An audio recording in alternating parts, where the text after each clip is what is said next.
Pakai setangkai cantik terlihat. Jawablah salam dengan semangat. Semoga hidup bahagia dunia akhirat. Sebelum tangkap si burung cermai, tangkaplah dulu si burung bala. Sebelum banyak kata terurai, kita awali dengan ucapkan salam. Assalamualaikum warahmatullahi wabarakatuh.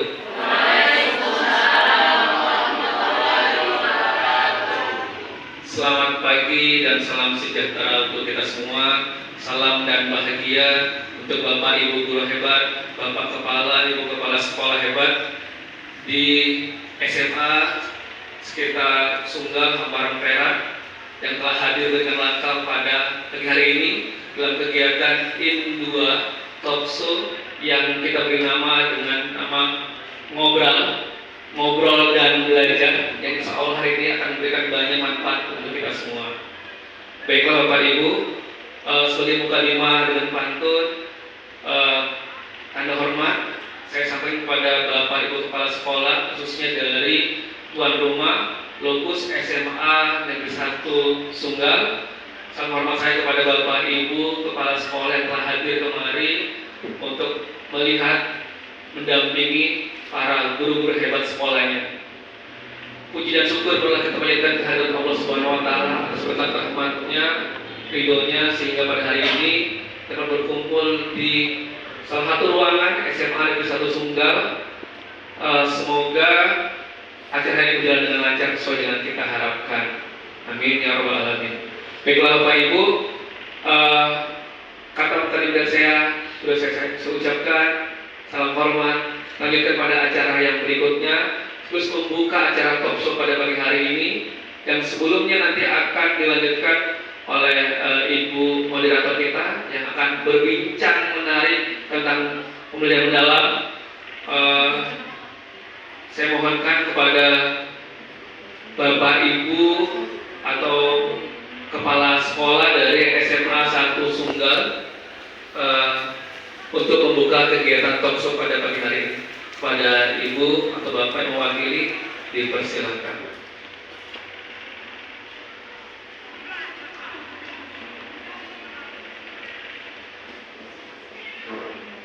Assalamualaikum warahmatullahi wabarakatuh. Pertama-tama, marilah kita mengucapkan puji syukur kehadirat Allah Tuhan Yang Maha Esa, karena pada pagi ini kita berkumpul di SMA Negeri 1 Sunggal dalam rangka mengikuti kegiatan IN2 pembelajaran mendalam, dan pagi ini adalah kegiatan talkshow dengan membuat ngobrol ya, obrolan asik ya. Saya di sini mewakili Bapak Kepala Sekolah mengucapkan terima kasih kepada Bapak Ibu yang berhadir. Yang saya hormati Bapak Ibu fasilitator, dan yang saya hormati juga rekan-rekan sesama pengajar.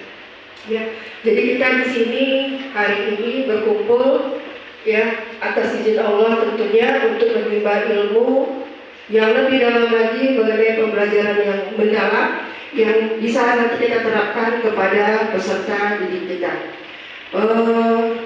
Selama 4 hari sampai besok ya Bu, sampai besok. Inilah SMA Negeri 1 Sunggal Bapak Ibu, walaupun kemarin sudah menikmati SMA Negeri 1 Sunggal, ditambah lagi 4 hari ini kita menikmati kebersamaan di SMA Negeri 1 Sunggal. Tidak banyak yang bisa saya sampaikan. Semoga kegiatan kita hari ini bermanfaat bagi kita dan bermanfaat bagi sekolah kita masing-masing, terutama kepada anak didik kita. Saya mewakili Kepala Sekolah SMA Negeri 1 Sunggal dengan ini mengucapkan Bismillahirrahmanirrahim. Kegiatan talkshow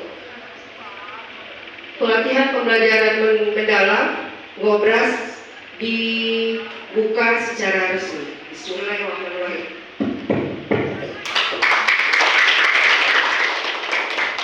Baik Bapak Ibu, demikianlah yang bisa saya sampaikan. Billahi taufiq wal hidayah. Assalamualaikum warahmatullahi wabarakatuh.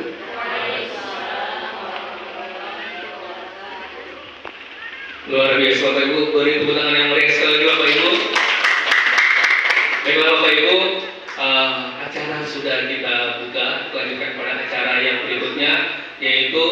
ngobrol dan belajar melalui talkshow, kemudian dalam Indua di SMA dan Satu Tunggal akan kita mulai saat lagi. Tapi sebelum Bapak Ibu kita panggilkan dulu moderator kita pada hari ini, yaitu Ibu Rosmawati. Pada Ibu Rosmawati, saya persilakan untuk memandu kegiatan ngobrol hari ini. Sudah siap Ibu? Baik, terima kasih rekan saya Pak Agus Sujarto. Oke, baik Pak, Bapak Guru hebat, kita panggil panelis yang pertama yaitu Bapak Polta dari SMA Negeri 1 Petaling Baru. Silakan Bagi tepuk tangan yang meriah Bapak Ibu. Oke, panelis kita yang kedua yaitu Ibu Nurtati Susinulat SPD dari SMA Negeri 1 Sunggar. Silakan Ibu. Oke, lanjut. Panelis kita yang ketiga yaitu dari SMA Swasta PAB Kelumpang, Ibu Satyano Sapatia. Silakan Ibu. Terima kasih. Silakan Ibu. Oke, tadi Pak Agus sudah pantun. Saya pun mau ngasih pantun juga ya kan.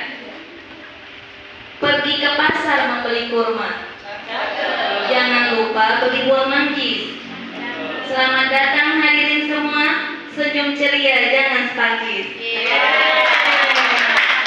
saya seperti itu ya Bu. Oke, terima kasih Pak. Saya serahkan stand ini pada Ibu ya Bu. Silakan. Oke, kita bincang-bincang, ngobrol dan oke, terima kasih Pak. Baik, sebelum kita ngobrol dulu, kita mau menjelaskan tentang pembelajaran mendalam. Jadi Bapak Ibu hebat tentu paham 8334. Next, oke audiens saya, apa sih 8334 itu? Coba audiens saya Ibu yang lihat. 8 dimensi profil lulusan. Salah satunya Ibu. Oke, terima kasih Bu. Salah satunya saya minta. Oke, Pak Polta, sebelum kita ngobrol, bincang-bincang dulu ya kan. Selama di sekolah Bapak itu ya kan, gimana sih waktu sebelum mengenal pembelajaran mendalam? Gimana pendapat Bapak?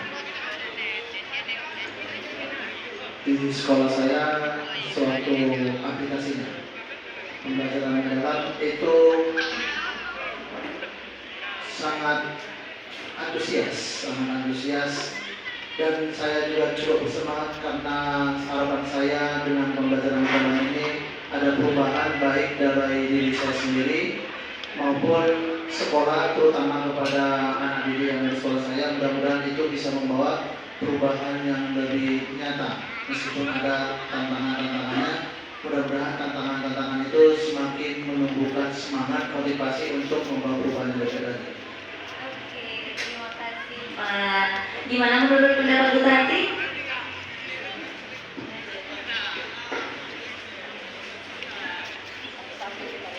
Oke, baik. Baik, terima kasih buat Ibu Moderator. Selamat pagi Bapak Ibu guru hebat yang sudah hadir di Indua pada saat ini. Salam sehat buat kita semua. Tadi pertanyaan Ibu, bagaimana aplikasi pembelajaran mendalam sebelumnya di sekolah? Sebelum di sekolah, Bapak Ibu. Sebelumnya ya? Sebelumnya.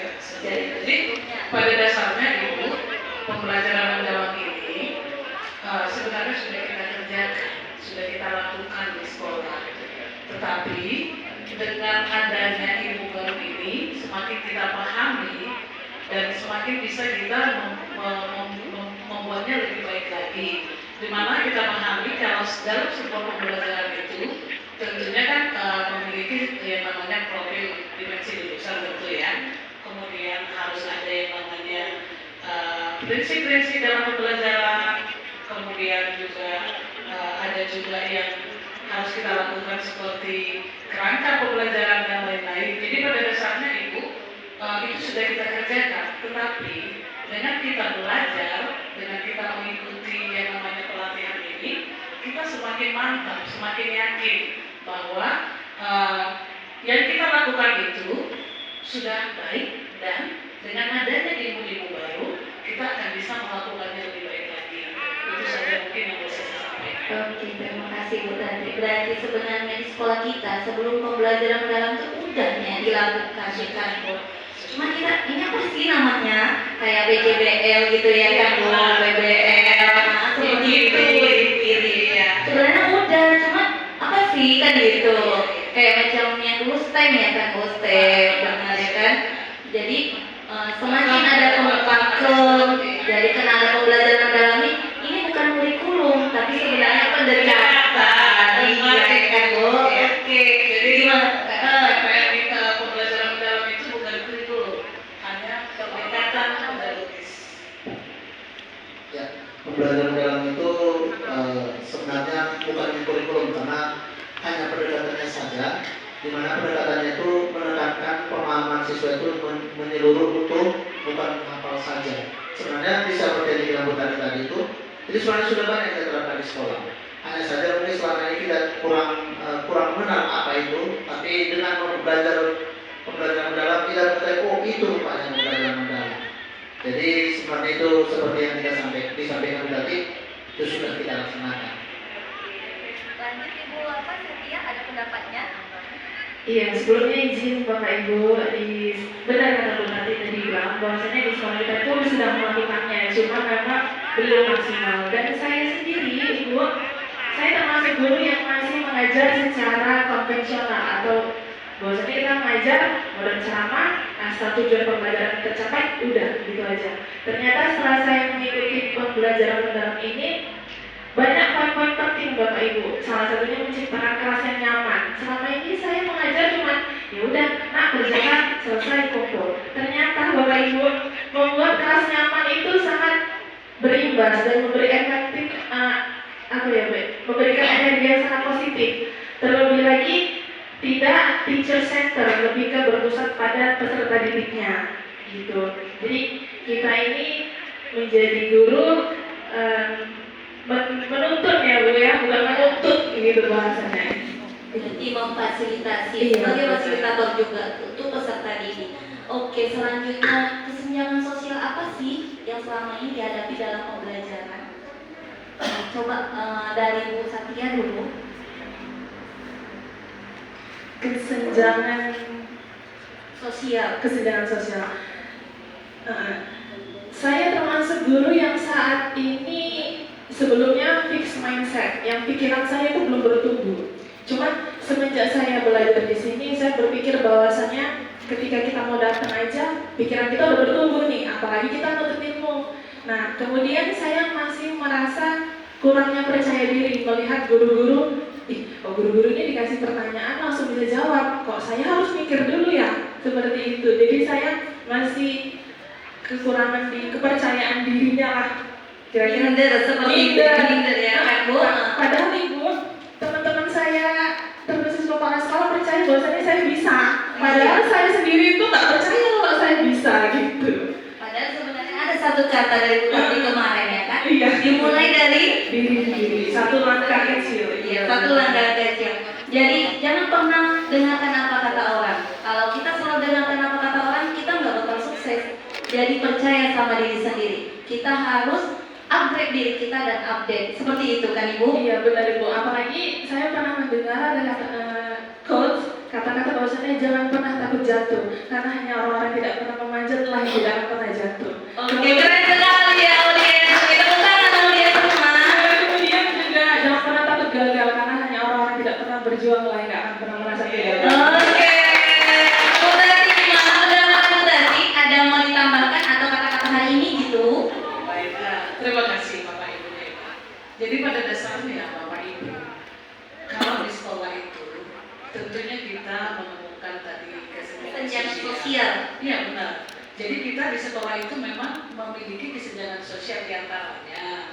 Mungkin diantara Bapak dan Ibu guru yang lain, kita memiliki yang pertama tentunya pengetahuan yang berbeda, keterampilan yang berbeda, dan juga kalau saya bisa bilang, dia juga yang ada sedikit lebih berbeda, atau mungkin faktor status. Itu sering kita temukan Bapak Ibu guru di dalam sebuah komunitas sekolah. Nah, berbicara tentang keterampilan atau ataupun pengetahuan. Mungkin di sekolah kita ada yang jagonya IT, kita tidak. Kemudian masuk lagi di jenjang status, ada yang merasa yang Senioritas gitu ya, Bu. senioritas dan ada junioritas. Ada junioritas. Atau bahkan dari status kepegawaian mungkin ya. Tetapi kalau di Sekali. sini kan, di sini kita kan berbeda ya. Ada yang dari swasta, ada yang dari negeri.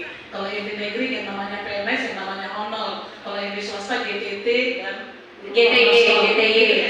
GTY dengan guru honor. Jadi kalau saya melihatnya, kalau kita menjadi guru yang hebat, kita harus grow mindset. Apapun itu embel-embel ya. Kita misalnya merasa kayak saya jujur aja saya guru honor, tapi saya nggak pernah merasa kalau saya itu tidak boleh berkembang.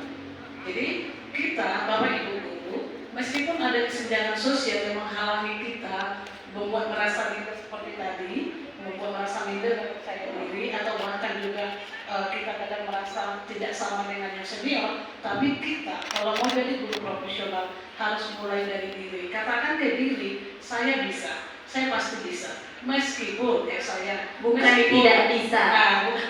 Harus bisa. Harus bisa. Jangan katakan tidak bisa. Harus bisa. Jadi disitulah kita tunjukkan diri kita bahwa kita adalah orang yang memang tadi kembali orang yang grow mindset. Jangan fix mindset. Meskipun teman-teman kita berkata, ya Bapak Ibu itu biasa kita hadapi. Kayak hari ini saya datang, yang ditanya, dapat berangkat nih? Jujur nih, dapat berangkat nih? Enak banget nih, makan hati. Itu. Jadi karena memang itulah kehidupan kita, ya. Yang orang lain itu selalu melihat Benar-benar tidak munafik, Bu, tidak munafik ya. Jujur ya Bu ya. Orang melihat gini, enak kayak nih, kau diklat dan ngajar, nggak masuk ke kelas, kau dapat berapa? Yang ada di bayangannya kita pulang bawa duit. Tapi kita nggak usah terlalu merespon itu dengan, atau nggak usah bereaksi terlalu berlebihan. Senyum aja, iya enak, dapat ilmu kan gitu ya. Jadi Bapak Ibu guru hebat, mari kita mulai dari diri. Kalau saya sih berkata begitu, mulai dari diri. Sekecil apapun yang kita perbuat untuk sekolah kita, pasti ada manfaatnya. Meskipun di sekitar kita ada yang katakanlah, kalau kita sekarang COVID ya, sekali nanti, ya itu ada ya, itu nggak usah kita pikirkan, kita mengajar dengan hati. Kita bawa ilmu yang kita pelajari ini ke lingkungan kita, meskipun tadi pasti ada sejarahnya. Di mana-mana pasti ada namanya perbedaan. Tapi kalau orang yang berromansa itu, semua masalah-masalah itu dia akan jadikan itu sebagai memacu, sebagai motivasi untuk dia bisa berbuat lebih lagi. Itu kata-kata dari saya, seperti yang kemarin saya katakan, selalu mulai dari diri. Mulai dari diri, rajin merefleksi, dan jangan pernah takut gagal seperti tadi. Kalau nggak dicoba, nggak tahu ya. Kalau takut gagal, nggak akan pernah mencoba. Langkah 1000 dimulai dengan langkah satu langkah. Satu langkah. Satu langkah dimulai dengan satu langkah. Yuk kita terapkan apa yang sudah kita pelajari. Masya Allah. Tadi kalau Bu Tati sama Ibu berdua tadi fokusnya ke guru, kalau saya kesenjangan sosial itu saya fokusnya ke siswa. Di sekolah saya kesenjangan sosial itu antara satu siswa, satu kelas itu aja itu bisa sangat jauh. Apalagi dibandingkan antara kelas satu kelas dan kelas yang lain. Ada satu siswa sangat luar biasa pemahamannya, ada satu siswa sangat luar biasa kurang pedulinya. Bahkan siswa tersebut kita di dalam mungkin seperti jalannya tidak ada. Itu kan menjadi tantangan sendiri ketika kita dalam pembelajaran. Bagaimana kita bisa menampung kedua siswa itu dalam satu kelas yang sama. Jadi kalau digabung dengan kurikulum kita kurikulum Merdeka, disitulah kita harus mengaplikasikan pembelajaran berdiferensiasi itu. Kita harus mampu menerapkan pembelajarannya. Itu menjadi tantangan kita sendiri juga. Jadi seperti kalau kita kaitkan dengan yang disampaikan oleh Ibu ini, sangat diperlukan di situ kemampuan seorang guru, apapun status guru tersebut, mau bagaimanapun dia latar belakangnya, sangat diperlukan guru tersebut mampu untuk menampung kedua kategori siswa tersebut, sehingga dalam pembelajaran tidak ada siswa yang merasa dianaktirikan, tidak ada siswa yang merasa dispesialkan. Kalau menurut saya kesenjangan sosial yang paling terasa yang saya rasakan di dalam pembelajaran yang saya laksanakan di sekolah itu dari segi peserta didik. Karena kalau dari segi guru itu kembali lagi ke diri masing-masing. Kalau saya sebagai seorang guru, saya pasti bisa, karena saya seorang guru. Guru itu lagi gugur dan ditiru. Saya harus mampu mengontrol, mengendalikan diri saya sendiri. Jadi meskipun misalnya saya misalnya guru honor atau apa, tugas saya di sekolah adalah mengajar. Bukan, jadi jangan saya tidak melihat orang lain. Jadi kalau saya fokus ke siswa. Jadi yang saya perhatikan itu kesenjangan sosial itu sampai sekarang itu terkadang saya tersendiri dalam pembelajaran bagaimana saya bisa membuat siswa itu yang mampu dan yang kurang mampu, baik dari segi bagaimanapun mereka bisa aktif sesuai dengan pembelajaran dalam itu menyenangkan dan menciptakan pemahaman yang utuh, bukan hanya menghafal saja. Bahkan saya ingin siswa itu mampu mengaplikasikan ilmu yang didapatnya itu dalam kehidupan nyata. Memang pembelajaran dalam itu yang untuk jadi masuk dia prinsip belajar. Mengaplikasikan, memahami, mengaplikasikan dan merefleksikan. Baik Bapak Guru hebat pada audiens sekalian, adakah yang mau ditanyakan kepada 3 panelis kita ini? Ada? Saya hanya menambahkan sedikit aja, berarti kalau kesenjangan sosial itu, kalau di sekolah saya juga kayaknya siswanya itu bersirkel-sirkel gitu ya kan Pak? Nanti kalau dibuat kelompok dia itu nggak mau harusnya sama dia, nggak biasa gitu. Jadi gimana gitu cara ngatasinya Pak kalau siswanya itu maunya sama yang kawannya itu aja, dia bersirkel? Ibu saya itu sepertinya pengalaman juga sama. Saya juga kalau membentuk kelompok belajar siswa itu terkadang cenderung untuk membuat kelompok itu maunya sendiri. Jadi biasanya kalau saya untuk mengakalinya supaya tidak ada buat kelompok merasa harus simpelnya sendiri, saya buat misalnya saya mau mereka itu ada 3 kelompok atau 5 kelompok seperti contoh kita. Itu 1 sampai 5. Itu 1 sampai 5. Jadi yang nomornya sama 1 kelompok. Jadi mau nggak mau mereka berkolaborasi karena kan kita membuatnya itu berdasarkan sudah aturan yang kita sepakati. Itu salah satunya. Kemudian selain seperti itu, kalau misalnya lagi saya lihat misalnya dalam satu kelompok terkadang kan mau kita hitung apesnya ada satu kelompok itu kumpul menurut kita orang-orangnya yang kurang mampu nanti dalam kelompok tersebut. Jadi terkadang mau juga saya sedikit memodifikasi nanti agak saya sebar yang menurut saya bisa nanti untuk membuat kelompok itu lebih aktif, saya sebar dalam satu kelompok yang menurut saya dalam kelompok tidak sebagai leader, sebagai motivatornya. Sehingga dalam diskusi maupun dalam penugasan kelompok itu bisa lebih aktif. Itu kalau dari saya secara pribadi untuk mengatasinya. Karena mungkin kita pun seperti itu juga. Masukan ya. Pada dasarnya Pak, kita agak mirip ya. Jadi memang di dalam sebuah sekolah itu tentunya kan tadi termasuk dari guru, dari lingkungan tadi, termasuk dari anak didik ada kesenjangan. Tidak terlepas di dalam setiap kelas pasti kita menemukan murid yang aktif dan tidak aktif, bahkan yang sama sekali yang aktif yang sedang aktif dan alhamdulillah. Ya, begitu. Jadi tadi kembali ke bagaimana kita sebagai seorang guru untuk memanajemen supaya mereka ini bisa berkolaborasi aktif ya untuk semuanya. Sama seperti yang dibilang Pak Polta tadi, kalau saya pengalamannya ya, saya biasa memang di dalam setiap pembelajaran itu memulainya dengan kesepakatan. Di dalam kelas saya selalu mengawali dengan kesepakatan kelas bahasa Prancis. Jadi udah ada ketentuannya dan kembali lagi bagaimana membaginya, yaitu pertama kita bagi dengan saya dalam bermain mungkin ya andai tua. Jadi saya melihat dibagi berapa. Memang benar. Karena kita temukan akhirnya satu kelompok sama-sama nggak aktif. Jadi memang benar. Saya modifikasi. Kita kan guru itu kan beridentifikasi. Ini rajin, ini. Semua murid itu udah kita identifikasi apa kelebihannya. Berarti guru seperti ahli nujum. Iya, ahli nujum. Dan guru juga mirip dengan sutradara. Oh iya, benar sekali.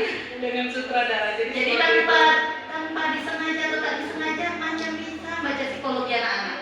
Halus itu. Ya kan Bu ya? Iya. Jadi itu adalah bagian dari kompetensi guru. Benar sekali. Ya. Mungkin itu saja yang boleh saya tambahkan. Silakan. Setia menambahkan. Iya, sedikit saya tambahkan ya Ibu Bapak, izin. Berdasarkan kita pembelajaran mendalam, Ibu moderator, di bagian kerangka itu adalah pemanfaatan digital. Jadi saya sendiri itu ketika membagi kelompok menggunakan digital. Contohnya saya spin aja, gitu.